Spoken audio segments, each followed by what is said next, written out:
Hello guys, WhatsApp. आप सब कैसे हो? उम्मीद करती हूँ आप सब अच्छे होंगे। प्लीज़ चैनल को सब्सक्राइब करें एंड वीडियो को लाइक करें। धन्यवाद। ये बात 2014 की एक क्रिसमस की रात की है, जब मैं और मेरा परिवार रेस्टोरेंट से डिनर करके वापस आ रहे थे।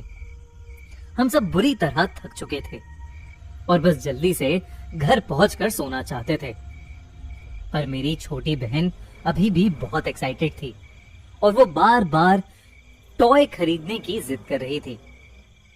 पापा ने एक गैस स्टेशन के पास गाड़ी रोकी और मेरी बहन को लेकर टॉय दिलवाने ले गए।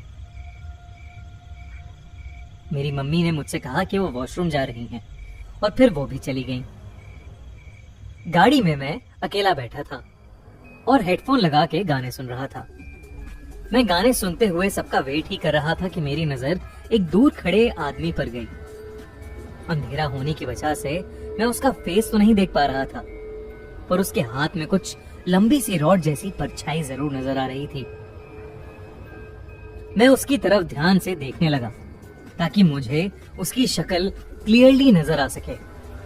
पर तभी मुझे फील हुआ जैसे वो आदमी धीरे धीरे मेरी तरफ आने लगा हो, और तभी मेरे हेडफोन्स में बज रहा गाना भी अपने आप पॉज और प्ले होने लगा।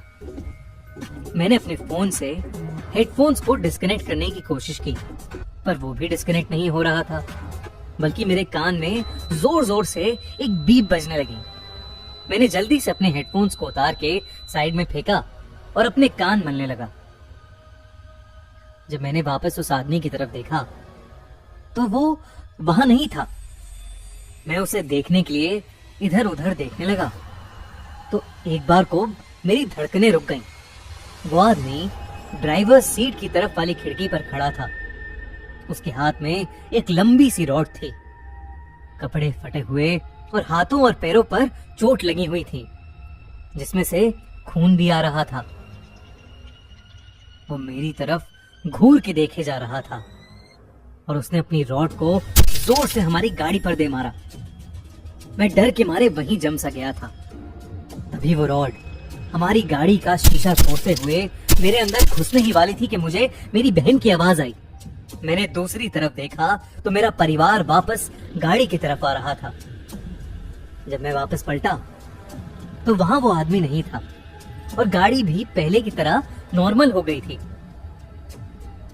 मैं बुरी तरह हैरान था और बहुत ज्यादा डर भी गया था, पर मैंने किसी से कुछ नहीं बोला। हमें घर पहुंचते पहुंचते 12 बज गए थे और मैं घर पहुंचते ही अपने कमरे में चला गया। पर अभी तक मैं उस आदमी के बारे में ही सोच रहा था। मैंने अपना ध्यान भटकाने के लिए वापस अपने हेडफोन्स लगा लिए और आराम से गाने सुनने लगा। कुछ देर बाद हेडफोन्स में वही दिक्कत आने लगी जो उस वक्त गाड़ी में आई थी, और अगले ही सेकंड वही तेज बीप शुरू हो गई। मैं बहुत ज्यादा डर गया। फिर जो मैंने देखा उसे देख मेरे पैरों तले जमीन खिसक गई। वही आदमी सामने मेरी खिड़की पर खड़ा मुझे घूरता हुआ स्माइल कर रहा था। वो बार बार अपनी रॉड से मेरे कमरे की खिड़की पर नॉक करे जा रहा था। मुझे कुछ समझ नहीं आया और मैं बिना सोचे समझे बस जोर जोर से चीखने लगा। मेरे मम्मी पापा भागते हुए मेरे रूम में आए और मैंने उन्हें सब बताया। मेरे पापा ने पुलिस को बुला लिया, मगर पुलिस वालों को हमारे घर के आसपास कोई आदमी नहीं दिखा। इस दिन के बाद से मुझे वो आदमी फिर कभी नहीं दिखा। थोड़ा और मालूम करने पर पता चला कि हमारे नेबरहुड में एक पागल आदमी था जो लोगों को एक लंबी रॉड से मारा करता था। कहते हैं लोगों ने उसका घर जलाकर उसे मार डाला। शायद मैंने जिस आदमी को देखा था वो उसी आदमी का भूत था।